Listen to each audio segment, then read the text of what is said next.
Assalamualaikum dan salam sejahtera murid-murid. Baiklah, kembali lagi kita dalam sesi PDPR Bahasa Melayu bersama dengan Cikgu. Jadi hari ini apakah kemahiran yang akan kita pelajari? Jom kita lihat.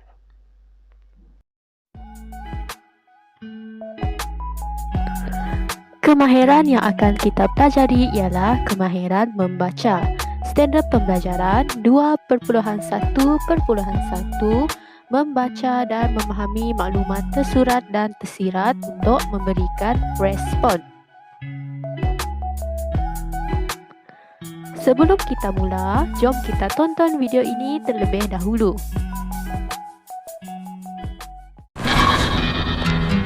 Wow. Bukan main bersedia. RM150 puan. Tak ada tunai. Relax. Bayar je online guna FPX. Jom pay. Direct debit. Atau my debit di kaunter. Kan senang? Setelah kita menonton video tersebut, sekarang cikgu ada dua soalan yang perlu dijawab oleh murid-murid. Soalan yang pertama, apakah nama utama bagi aplikasi-aplikasi yang ditunjukkan dalam video berkenaan? Soalan yang kedua, nyatakan fungsi aplikasi berkenaan. Sekarang murid-murid perlu berfikir dan memberikan jawapan berdasarkan soalan yang telah cikgu utarakan. Baiklah, tahniah murid-murid. Jawapan bagi soalan yang pertama ialah nama utama bagi aplikasi-aplikasi yang ditunjukkan dalam video berkenaan ialah aplikasi pembayaran tanpa tunai. Apakah maksud pembayaran tanpa tunai? Maksud pembayaran tanpa tunai ialah pengguna ataupun pembeli tidak perlu mengeluarkan wang tunai untuk membayar sesuatu perkhidmatan ataupun sesuatu pembelian. Baiklah, jawapan untuk soalan yang kedua. Aplikasi tersebut berfungsi untuk membuat transaksi pembayaran melalui atas talian tanpa menggunakan wang tunai yang berbentuk kertas ataupun shilling. Itu merupakan jawapan bagi kedua-dua soalan yang telah cikgu berikan kepada kamu. Video dan soalan-soalan tersebut sebenarnya mempunyai kaitan dengan tajuk kita pada hari ini, iaitu tajuk kita pada hari ini aplikasi tanpa tunai unit 22 ekonomi dinamik. Objektif yang akan kita capai pada hari ini, murid-murid dapat membaca dan memahami maklumat tersurat dan tersirat tentang aplikasi tanpa tunai untuk memberikan respon. Wah, murid-murid ada pesanan lah. Jom kita baca pesanan. Hai murid-murid 5 kreatif, jom kita membaca petikan teks aplikasi tanpa tunai menggunakan sebutan dan intonasi yang sesuai. Jom kita baca petikan. Aplikasi tanpa tunai. Para peniaga digalakkan untuk mendaftarkan perniagaan mereka dengan syarikat aplikasi tanpa tunai. Aplikasi tanpa tunai ialah kemudahan baharu yang semakin popular. Melalui aplikasi ini, peniaga tidak perlu menyediakan wang baki yang banyak lagi kerana transaksi berlaku dalam jumlah wang yang tepat. Cara ini juga lebih selamat kerana peniaga tidak perlu membawa wang tunai yang banyak. Jika menggunakan aplikasi tanpa tunai, wang mereka akan terus disalurkan ke dalam akaun. Di samping itu, segala urusan transaksi pembelian direkodkan secara automatik. Peniaga boleh merujuk transaksi yang berlaku jika terdapat masalah yang berlaku dalam akaun perniagaan. Sistem ini membantu peniaga untuk menguruskan perniagaan. Dari aspek kesihatan, cara ini dapat mengurangkan sentuhan.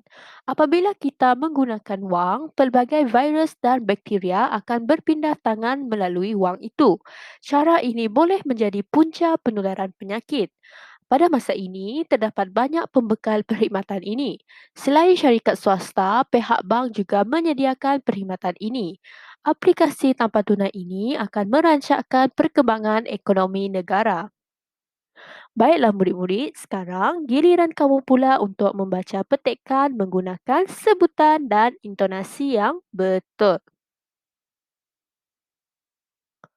Setelah kita membaca petikan tersebut, apakah isi keseluruhan bagi petikan itu? Petikan ini menceritakan tentang aplikasi pembayaran tanpa tunai, iaitu kita tidak perlu menggunakan wang tunai untuk membayar sebuah perkhidmatan dan pembelian. Kita hanya perlu membuat transaksi melalui bank ataupun aplikasi-aplikasi yang telah disediakan. Wang tersebut akan terus disalurkan ke dalam akaun. Dan juga di dalam petikan, para peniaga digalakkan untuk mendaftarkan perniagaan dengan syarikat aplikasi tanpa tunai untuk memudahkan perniagaan mereka. Serta petikan ini turut membincangkan tentang kepentingan-kepentingan menggunakan aplikasi pembayaran tanpa tunai. Berikut merupakan isi keseluruhan bagi petikan aplikasi tanpa tunai. Baiklah murid-murid, kita sudah memahami isi petikan tersebut. Sekarang, apakah yang dimaksudkan dengan maklumat tersurat, maklumat tersirat dan juga respon? Maklumat tersurat merupakan maklumat yang diperoleh terus daripada bahan grafik ataupun teks.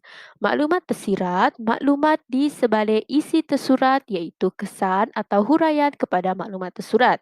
Manakala respon pula ialah maklumat yang terselindung sebab atau penerangan kepada maklumat tersirat. Berikut merupakan maksud maklumat tersurat, maklumat tersirat dan juga respon. Baiklah, sekarang jom kita cari maklumat tersurat dan tersirat dalam petikan yang telah kita baca sebentar tadi untuk memberikan respon.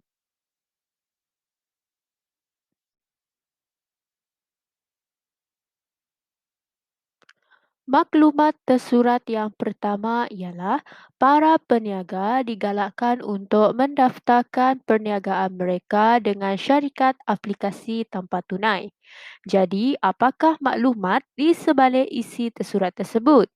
Maklumat tersiratnya ialah para peniaga dapat berniaga secara sah menggunakan aplikasi ini kerana telah berdaftar dengan syarikat aplikasi tanpa tunai. Kemudian, respon bagi maklumat tersirat pula ialah para peniaga dapat berniaga dengan tenangnya.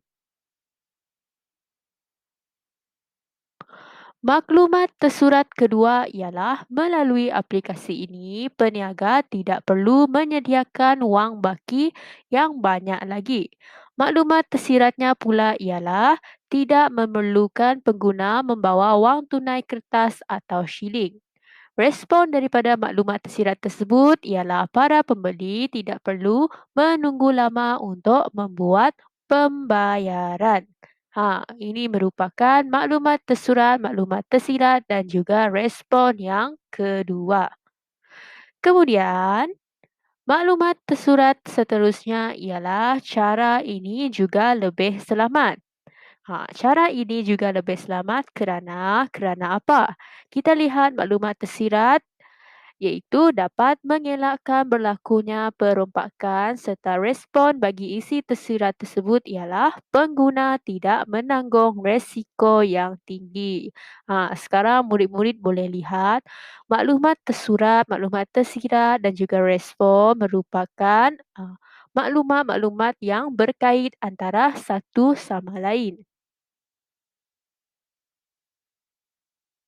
Baiklah, cikgu sudah memberikan beberapa contoh. Sekarang giliran murid-murid pula untuk mencari maklumat tersurat di dalam petikan dan juga maklumat tersirat untuk memberikan respon. Murid-murid perlu menjawab di dalam lembaran kerja yang telah diberikan serta kamu perlu merujuk petikan yang turut diberikan di dalam grup WhatsApp. Setelah menjawab lembaran kerja, cikgu mahu murid-murid untuk menjawab kuis uji minda melalui pautan yang telah diberikan di dalam grup WhatsApp, iaitu aplikasi Blue Earth. Kamu boleh menjawab sambil bermain permainan yang telah cikgu sediakan. Selesai sudah aktiviti pembelajaran kita pada hari ini, sekarang kita beralih kepada rumusan. Apakah yang telah kita pelajari pada hari ini murid-murid? Pertama sekali, hari ini kita telah belajar untuk membaca petikan aplikasi tanpa tunai menggunakan sebutan dan intonasi yang sesuai. Kemudian, kita juga telah berbincang untuk mencari maklumat tersurat dan tersirat di dalam petikan yang telah kita baca untuk memberikan respon. Cikgu harap murid-murid dapat faham bagaimana untuk mencari maklumat tersurat dan tersirat di dalam petikan untuk memberikan respon. Sekiranya kamu mempunyai masalah dan soalan, kamu boleh berhubung dengan cikgu melalui WhatsApp. Baiklah, terima kasih, selamat mencuba dan selamat belajar murid-murid.